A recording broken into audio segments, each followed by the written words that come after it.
Tempo de não fazer nada, apenas confiar. Durante anos, os israelitas almejaram ser governados por um rei humano, e finalmente Deus permitiu. Ele disse ao profeta Samuel para ungir Saul para governar sobre Israel. Então o profeta encontrou-se com Saul, verteu uma vasilha de óleo sobre sua cabeça e beijou-o. Depois disse a Saul: porventura te não tem ungido o Senhor por capitão sobre a sua herdade? 1 Samuel 10, versículo 1. A nenhum ser humano poderia ser dado tamanho elogio. Basicamente, Samuel diz: Saul, Deus é contigo. Tu és um vaso escolhido, selecionado com cuidado por Deus. Além disso, Deus abençoou Saul imediatamente com o coração disposto a cumprir o seu chamado. Deus lhe mudou a Saul o coração em outro, e o Espírito do Senhor se apoderou dele, Saul, e profetizou. Versículos 9 e 10. Contudo, Saul não se vangloriava, não ostentava sua unção ou condição. De fato, a Bíblia diz que ele próprio se viu pequeno. 1 Samuel 15, versículo 17. Vemos um exemplo da humanidade de Saul quando este regressou à casa após um encontro com Samuel. O seu tio interpelou, curioso sobre o que se passara. Este tio tinha consciência de que Samuel tinha a reputação de falar apenas com um grande propósito em mente.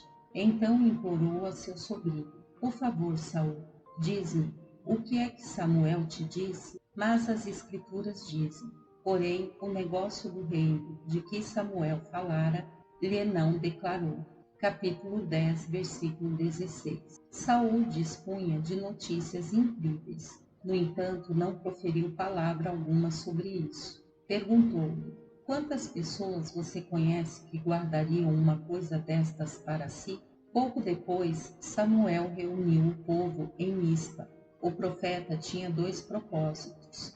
Primeiro, queria corrigir o povo por renunciar a Deus e desejar um rei humano. Segundo, queria apresentar-lhes Saul como rei escolhido por Deus. Porém, quando chegou a hora de Saul ser apresentado, não o encontraram.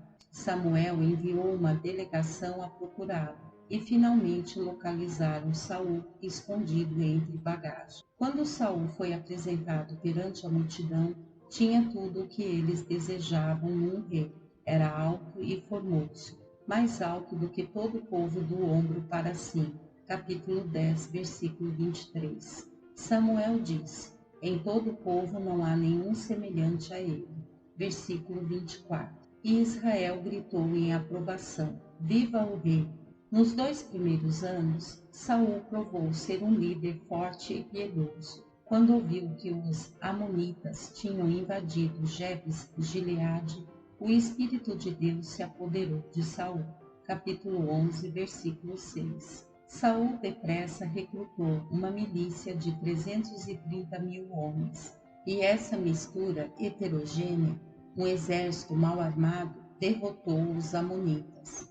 Depois, Saul deu toda a glória a Deus, e em pouco tempo o piedoso rei conduziu Israel à vitória sobre todas as nações que os saquearam: Moabe, Amon, Edom, Ameleque e até sobre os poderosos filisteus. Capítulo 14, versículos 47 e 48. Quem não gostaria de ter um homem assim para rei? Saul era humilde, corajoso, esplêndido de aparência, ajudado por Deus. Movia-se poderosamente no espírito. Era atento à direção do santo profeta. Saul era o modelo do líder fiel. Porém, incrivelmente, este mesmo homem ungido iria morrer em total rebeldia. Pouco depois das suas vitórias incríveis, Saul perdeu a unção e foi-lhe retirado o reino. Foi abandonado por Deus, tornou-se incapaz de ouvir a voz do Espírito e finalmente foi possuído por um espírito maligno. Acabou por matar inocentes. Ordenou a morte de sacerdotes indicados por Deus. E na véspera da sua morte, procurou a orientação de uma feiticeira. O rei que uma vez conduzira Israel ao triunfo sobre os inimigos acabou seus dias como um insano enraivecido. Que triste fim para um, outrora, ungido servo de Deus. O que aconteceu a Saul? O que levou este homem humilde a descer à loucura e destruição? Teria havido algum ponto de viragem na vida de Saul quando ele começou a se desgovernar? O momento-chave da vida de Saul ocorreu em 1 Samuel 13. Saul passou por um momento-chave que todo crente deverá com o tempo passar. É uma ocasião crucial de crise, quando somos forçados a decidir se vamos esperar em Deus pela fé ou ficar impacientes e resolver o assunto com as próprias mãos. O momento-chave de Saul surgiu quando ameaçadoras nuvens de guerra se concentravam sobre Israel. Os filisteus tinham juntado um exército enorme de 6.000 cavaleiros, 30.000 carros e legiões de soldados equipados com as armas mais recentes. Para Israel, o número deles parecia como as areias que está à borda do mar. 1 Samuel 13, versículo 5. Em contraste, os israelitas tinham apenas 2 espadas no seu exército, uma para Saul, outra para seu filho Jonatas. Todos os restantes tinham de utilizar armas alternativas como lanças de madeira ou rudes ferramentas agrícolas. Agora, à medida que os israelitas viam os poderosos filisteus aproximarem-se, entraram em pânico. O povo se escondeu pelas cavernas, pelos espinhais e pelos penhascos, e pelas fortificações e pelas covas. Capítulo 13, versículo 6. Outros fugiam para outros países, para evitarem ser recrutados no exército de Saul. Outros desertaram em completa covardia. De repente, o exército de 330.000 homens que derrotou os amonitas ficara reduzido a 600. E mesmo esses que ficaram tremiam de medo. A situação de Israel parecia desesperadora. Uma semana antes, Samuel advertiu Saul que esperasse por si em Gilgal, antes de ir para a batalha. O profeta disse-lhe que chegaria 7 dias depois para fazer os sacrifícios próprios para o Senhor. Não conhecemos o significado desta espera de 7 dias. Talvez Samuel soubesse que viria de algum sítio distante onde a sua presença era necessária. Porém, é mais provável que esta semana de espera tivesse o intuito de testar a fé de Saul. Quando o 7º dia chegou e Samuel não tinha chegado, os soldados de Saul começaram a se dispersar. Pior, o rei não tinha direção de Deus para a batalha. Agora, coloque-se na posição de Saul durante um momento. Veja o assustador exército filisteu a marchar na sua direção. Sinta o poderoso retumbar dos carros. E quando olha para o que resta do seu exército, vê que eles estão a tremer com as suas armas insignificantes. Está tudo fora do controle. O que é que você vai fazer?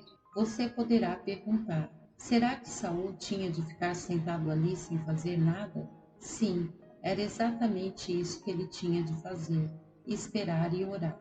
De fato, isto estava implícito quando Samuel apresentou Saul como rei.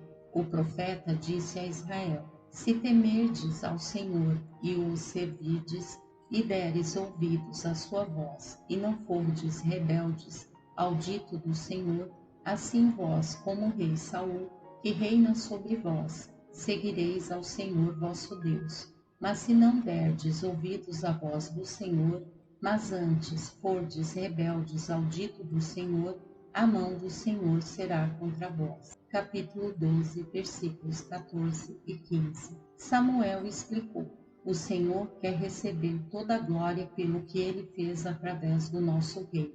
Ele quer que o mundo saiba que a vitória não vem pelas estratégias, pelas armas ou números, mas sacrificando a Deus através de oração fervorosa e confiança nele. Então, que atitude tomou Saul? Será que ficou firme e declarou: não quero saber se Samuel leva 8 dias a chegar. Vou ficar firme na palavra de Deus para mim. quer viva, quer morra, obedecerei à sua voz. Não, Saul entrou em pânico, deixou-se intimidar pelas circunstâncias, acabou por manipular a situação, torneando a palavra de Deus. Ordenou ao sacerdote presente, Abja, que sacrificasse sem a presença de Samuel. Quando Samuel finalmente regressou, ficou horrorizado. Cheirou-lhe a carne queimada vinda do altar. Então perguntou a Saul: Que fizeste? Capítulo 13, versículo 11. A pergunta do profeta sugere-nos que Saul não fazia a mínima ideia da gravidade do seu pecado. Samuel estava-lhe a perguntar: Apercebeste-te do que fizeste? Dei-te uma ordem simples e clara. Não deverias fazer nada até eu chegar. Não estavas em perigo, mas tomaste o assunto nas tuas mãos. Agiste por medo, não em fé. Cometeste um pecado gravíssimo perante o Senhor. Esta é a explicação de Saul. Porquanto via que o povo se espalhava de mim, e tu não vinhas nos dias aprazados, e os filisteus já se tinham ajuntado em Micmas. Capítulo 13, versículo 11. Note-se a acusação de Saul nas suas palavras. Não regressaste a tempo, Samuel. Ele estava a falar com o profeta, mas sua acusação estava, na verdade, a dirigir-se a Deus. Saul estava a dizer: tinha de fazer algo, estavam todos a desertar. Seguramente o Senhor não esperava que eu aguentasse mais tempo. Não, Deus nunca se atrasa. O tempo todo, o Senhor conhecia cada passo que Samuel estava a tomar em direção a Gilgal. Colocou o profeta numa rota de navegação celestial, planejando a cada segundo a sua chegada. Samuel estaria lá no 7º dia, nem que fosse um minuto antes da meia-noite. Podemos crer que Deus não enganou Saul neste aspecto. Como vemos, Samuel chegou na hora. À primeira vista, a reação de Deus para com a desobediência de Saul parece severa. Samuel disse: obraste neciamente e não guardaste o mandamento que o Senhor teu Deus te ordenou, porque agora o Senhor teria confirmado teu reino sobre Israel para sempre. Porém agora não subsistirá o teu reino. Já tem buscado o Senhor para si um homem segundo o seu coração, e já lhe tem ordenado o Senhor que seja chefe sobre o seu povo, porquanto não guardaste o que o Senhor te ordenou. Poderá perguntar-se: por que é que Deus não abriu uma exceção para Saul aqui? Este homem estava numa situação terrível. Além disso, ele apenas queria conquistar uma vitória para o Senhor. Por que é que a obediência de Saul era tão importante aqui? Resposta: Deus queria que todos os poderes do inferno soubessem que a batalha é do Senhor e é ganha por pessoas escolhidas, pessoas de fé que confiam e esperam nele. O que é que isto nos ensina hoje? Deus não mudou com os tempos. Ele continua preocupado se o seu povo obedece ou não ao seu mandamento. Derdes ouvidos à sua voz, e não fordes rebeldes ao dito do Senhor. 1 Samuel 12, versículo 15. Não importa se a sua vida está fora do controle, temos de caminhar em total confiança no Senhor, mesmo quando parece que não há esperança. Não hajamos em medo, antes deveremos esperar pacientemente que o Senhor nos livre, como nos promete a sua palavra. O fato é que Deus ficou ao lado de Saul enquanto o exército filisteu o pressionava. O Senhor viu os carros retumbantes e viu as armas afiadas a brilhar. Conhecia a crise em que Saul estava, com seus soldados amedrontados. Os seus olhos estavam em cada detalhe. Igualmente, o nosso Deus vê cada detalhe da sua crise. Ele vê todos os problemas da vida pressionada. E ele está totalmente consciente que a sua situação piora de dia para dia. Os que oram e esperam nele calmamente e com fé nunca estão em perigo real. Mas ele conhece seus pensamentos de pânico. Não vejo como pagar esta dívida. Não tenho esperanças para o meu casamento. Não sei como manter meu emprego. No entanto, seu mandamento continua fiel. Não entres em pânico, nem te adiantes a mim. Não faças nada, só tens de orar e descansar em mim. Eu honro todos os que confiam em mim. Relembre estas palavras dadas por Deus à igreja. Sem fé é impossível agradar-me. Hebreus 11, versículo 6. Confiai nele, ó povo, em todos os tempos. Derramai perante ele vosso coração. Deus é o nosso refúgio. Salmo 62, versículo 8. Vós, os que temeis ao Senhor, confiai no Senhor. Ele é seu auxílio e seu escudo. Salmo 115, versículo 11. Confia no Senhor de todo o teu coração e não te estribes no teu próprio conhecimento. Reconhece-o em todos os teus caminhos e ele endireitará as tuas veredas. Provérbios 3, versículos 5 e 6. O Senhor é muito paciente conosco. Na realidade, ele convida-nos: trazei vossas firmes razões, ou apresentai a vossa demanda. Isaías 41, versículo 21. Ele sabe que os nossos antepassados passaram por momentos de dúvida, desde Abraão até os santos do novo tempo. Tempos houve em que quiseram morrer, chorando. Não suporto mais. Até Jesus teve um momento de dúvida, perguntando: por que me abandonaste? O nosso Deus sente cada golpe de dor, temor e pânico que vem sobre nós. Podemos receber repentinamente más notícias. Um ente amado faleceu. Um filho ou filha está-se a divorciar. O cônjuge teve um relacionamento extraconjugal. Nesses momentos, Deus envia o Espírito Santo para nos consolar, acalmar a nossa dor e repousar nossos corações. No entanto, Saul permaneceu com medo e em pânico durante 7 dias inteiros. E durante todo esse tempo, o Espírito Santo pedia-lhe que tomasse uma decisão. Sim, Saul, parece que não há esperança, mas não tinhas exército anteriormente contra os amonitas, e Deus te salvou na época. Então, o que vais fazer hoje? Obedecerás à palavra de Deus. Não importa o que te aconteça ou ao reino, dirás como Jó: ainda que pereça, nele confiarei.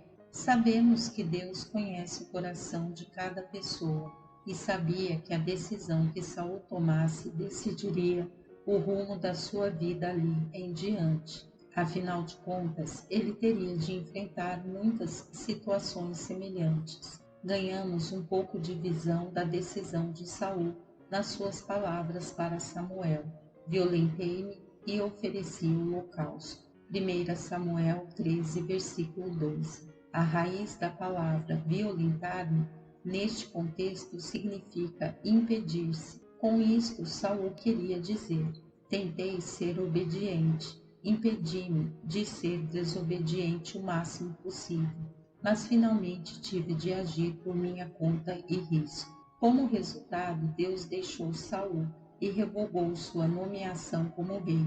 Por quê? Porque o Senhor sabia que a partir deste dia, Saul oferecer-lhe-ia uma fé nova. Ele sabia que Saul não aguentaria outro teste de obediência. Em vez disso, acabaria produzindo maquinações e manipulações. A incredulidade é mortal. As suas consequências são trágicas e enfrentaremos consequências terríveis se tentarmos superar as provas por nós mesmos, em vez de confiarmos em Deus para as superar. Isto é explícito com a vida de Saul, desde o momento em que Saul tomou a decisão fatídica de tomar as rédeas nas mãos. A sua vida desmoronou-se rapidamente. A sua descrença abriu as portas para todo tipo de mal no seu coração. De fato, a vida de Saul ilustra os degraus para a ruína causados pela descrença. Saul tornou-se um legalista da pior espécie. Após ter pecado, a alma de Saul tornou-se rígida e legalista. Este espírito legalista quase provocou a morte do seu amado filho Jonatas. Jonatas e seu escudeiro decidiram realizar um ataque surpresa à guarnição filisteia. A emboscada causou tal confusão no campo filisteu que eles começaram a lutar entre si, matando-se uns aos outros. O estrondo era de tal ordem que, e até a terra se alvoroçou. 1 Samuel 14, versículo 15. Quando Saul viu os filisteus em fuga, lançou um ataque total. Ordenou as suas tropas para lutar durante todo o dia sem parar. Ao anoitecer, os israelitas estavam tão fatigados que quase entravam em colapso. Mas Saul fez um voto tolo. Se alguém parasse para comer antes de a batalha ter terminado, seria amaldiçoado. Jonatas não conhecia o voto, pois estava a lutar numa área distante. Então fez uma breve pausa na luta. Como tal, aproveitou e comeu um pouco de mel e uma colmeia para se refrescar para a batalha. Nessa noite, os soldados de Saul não aguentaram mais. Correram com avidez sobre os despojos do que tinham ganho e começaram a assar animais e a comê-los. Ora, a lei judaica estabelecia que qualquer animal deveria ser sangrado antes que pudesse ser comido. Então, quando Saul viu tal coisa, encheu-se de raiva e replicou: Vocês não respeitam a lei de Deus. Eis que o povo peca contra o Senhor, comendo com sangue. 1 Samuel 14:33. Saul tinha se tornado legalista, nomeando-se a si próprio como policial da santidade divina. Sem dúvida, os sacerdotes que ali estavam aplaudiram-no, dizendo: Graças a Deus, Saul está assumindo posição em favor da santidade. Mas de fato, Saul era o maior pecador em campo, estava em total desobediência, caminhando em estrondosa descrença. No entanto, pôde declarar, sem refletir, que Deus tenha misericórdia do soldado faminto que quebrar um tio da lei, comendo carne sangrenta. Nessa noite, Saul tomou outra decisão tola. Decidiu que o exército ficaria toda noite acordado para continuar em batalha. Entretanto, os sacerdotes protestaram, insistindo para que consultasse primeiro o Senhor. Porém, quando oraram, Deus não respondeu. E aí Saul ficou indignado novamente. Declarou: Deus não responde porque alguém pecou. Quem é o culpado? Disse: Porque vive o Senhor. Ainda que seja o meu filho Jonatas, certamente morrerá. 1 Samuel 14, versículo 39. Esse tipo de autodisciplina é verificado em todos os legalistas. Não confiam em Deus para lhes conceder essa retidão. Então tentam criar uma justiça sua e acabam por criar um sistema que não tem em conta os seus próprios pecados e, contudo, sublinha as falhas dos outros. Saul decidiu lançar a sorte para descobrir quem tinha pecado. A sorte final caiu sobre si e sobre seu filho Jonatas. Imediatamente, Saul culpabilizou o filho, dizendo: Eu sei que não estou em pecado, tem de ser tu. Jonatas admitiu que tinha comido mel, mas disse que nada sabia sobre o juramento. Não obstante, Saul tinha agora entrado numa cruzada moral, empenhando-se para parecer santo. Se Deus não interviesse através do povo, Saul teria morto o próprio filho, apenas para provar o seu zelo sagrado. Em minha opinião, incredulidade é a raiz de todo legalismo. Como? Porque ela se recusa a aceitar as promessas de aliança vindas de Deus, as de que seu Espírito subjuga os nossos pecados, nos dá poder para obedecer, instila o seu temor em nós, leva-nos a andar em retidão, dá-nos um ódio santo pelo pecado. Quando nos apartamos da verdade da aliança de Deus, deixando de confiar e esperar que Ele faça o trabalho, tornamo-nos legalistas, criamos o nosso próprio conjunto de regras rígidas, destituídas do poder do Espírito. Saul perdeu todo o discernimento espiritual. A descrença de Saul cauterizou sua consciência, tornando-o distraído quanto ao pecado. Repentinamente o pecado perde sua pecaminosidade aos olhos daquele que outrora fora um homem de Deus. Vemos um exemplo disto quando Samuel ordena a Saul que aniquilasse os amalequitas. O profeta deu a Saul instruções claras para destruir tudo o que dissesse respeito a Amaleque, suas famílias, seu gado, tudo. Não deveria poupar nada nem ninguém. Contudo, quando a batalha terminou, Saul manteve o rei Agag como troféu vivo. Também guardou alguns dos despojos, o melhor do gado, das roupas e pertences amalequitas. Saul teve até a audácia de erguer um monumento a si próprio, em memória da sua vitória. Uma vez mais demonstrou o seu assintoso desrespeito para com a palavra de Deus. Quando Samuel chegou, não acreditou no que via.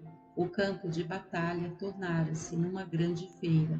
As pessoas comercializavam gado, experimentavam roupas, assavam animais. Porém, o maior dos cúmulos é que lá estava o rei Agag, em meio à cena. Samuel dirigiu-se a Saul e perguntou: Saul, que algazarra é esta que eu ouço? Saul respondeu, mentindo descaradamente: Ah, o povo está a separar algum gado para que possam sacrificar ao Senhor por esta grande vitória. Mas destruí todo o resto. Acatei fielmente o mandamento do Senhor. Vamos ter um grande reavivamento. Samuel chorou alto, perguntou a Saul: Por que, pois, não atentaste à voz do Senhor, mas te lançaste ao despojo e fizeste o que era mal aos olhos do Senhor? 1 Samuel 15, versículo 19. Saul respondeu: Antes dei ouvido à voz do Senhor, e trouxe a Agag, rei de Amaleque, e os amalequitas destruí totalmente. Como pôde Saul ser tão cego? Mentiu diante de claras evidências de que desobedecera. Porém, tragicamente, Saul acreditou na própria mentira. Perdera todo o discernimento. Alguns cristãos hoje em dia são exatamente como Saul. Entregam-se a toda espécie de desobediência. Depois vão diretamente para a igreja orar. Senhor, dei-te o meu melhor. Toma, aceita o meu sacrifício de louvor. Estes crentes são como a mulher descrita em Provérbios. Tal é o caminho da mulher adúltera. Ela come, limpa sua boca e diz: Não cometi maldade. Provérbios 30, versículo 20. Como é que os cristãos chegam a uma situação destas? Começa quando recusam aceitar a justiça de Deus pela fé. Tentam estabelecer sua própria justiça, tornando-se em legalistas e julgando os outros. Vacilam na fé, não esperando em Deus pela direção, e fazem as coisas à sua maneira. Com o decorrer do tempo, perdem o discernimento. As suas consciências tornam-se totalmente cauterizadas. Finalmente, tornam-se partidários do próprio pecado. De acordo com as Escrituras, é aqui que as sementes do ocultismo ganham raízes. Aos olhos de Deus, a desobediência em se crer na sua palavra equivale à feitiçaria. Como Samuel disse a Saul nesta ocasião, porque a rebelião é como o pecado de feitiçaria, e o porfiar é como iniquidade e idolatria. 1 Samuel 15, 23. Quando o discernimento é pedido e a consciência cauterizada, não há defesa possível contra o espírito de inveja. E o espírito do Senhor se retirou de Saul, e o assombrava um espírito mau da parte do Senhor. 1 Samuel 16, versículo 14. Bem, Deus não enviou, literalmente, um espírito maligno sobre Saul, apenas permitiu que o inevitável sucedesse. Veja, quando uma pessoa que é regida pela descrença chega a este ponto, tornando-se legalista, perdendo o discernimento e cauterizando a consciência, não há defesas contra a invasão dos espíritos de ciúme e inveja, e estes espíritos gêmeos atemorizam toda a alma em que entram. Por essa altura, Saul começa a ter espasmos demoníacos, vociferando e irando-se com todos. Os seus servos ficaram tão atemorizados que chamaram Davi para tocar sua harpa e cantar salmos para Saul, tentando acalmar seu espírito. Claro, Davi era um homem que confiava totalmente no Senhor, e sua música ungida trouxe paz à alma de Saul. O rei ficou tão grato que fez Davi capitão do exército. Porém, quando este mostrou coragem e habilidade em batalha, Saul encheu-se de insana inveja contra ele. A inveja torna crentes em pessoas abomináveis. Todo aquele que não confia em Deus, não confia nos outros tampouco. E pessoas invejosas ou ciumentas acusam os outros dos pecados mais evidentes neles próprios. Mais ainda, veem-se como vítimas. Estão convencidas de que os outros estão sempre com inveja delas, constantemente a falar delas, constantemente a persegui-las. A inveja não é apenas uma fase que as pessoas atravessam, é um espírito vindo do inferno. Tira do povo de Deus todo o propósito celestial, faz com que se concentrem em suas batalhas pequenas e carnais. Pergunta-se de onde é que o seu espírito de ciúme vem. Insisto em que você olhe para trás, para os seus tempos de provação, e pergunte a si mesmo como é que reagiu. Comprometeu-se a confiar em Deus, aconteça o que acontecer? Ou abrigou o pensamento de que Deus não chegou a tempo para si? Considere o final trágico da alma incrédula de Saul. A sua última consulta antes de partir para a eternidade foi com uma bruxa. Escute as palavras finais de Saul. Deus se tem desviado de mim e não me responde mais. 1 Samuel 28:15. Porém, há boas novas para todo crente nesta era da nova aliança. Cristo pagou a penalidade da nossa rebelião. Claro está que a graça de Deus e o seu perdão estavam disponíveis para Saul, mas o seu coração manteve-se teimoso, e um coração obstinado nunca deseja misericórdia. Jesus veio para quebrar o feitiço da descrença, para quebrar as correntes do legalismo e livrar-nos das algemas da inveja. Mas primeiro temos de admitir o nosso pecado. Temos de confessar a nossa incredulidade e depois lançar o nosso futuro, a nossa liberdade e nosso livramento totalmente aos cuidados de Jesus. Ele chegará a tempo. O nosso papel é não fazer nada, apenas confiar nele. Temos que perceber que estamos sendo testados e Deus assegura que todo o que persevera em fé e crê nele, não importa quão desesperadora pareça a situação, será honrado, para que a prova da vossa fé, muito mais preciosa que o ouro, que perece e é provado pelo fogo, se ache em louvor e honra e glória na revelação de Jesus Cristo. 1 Pedro 1, versículo 7.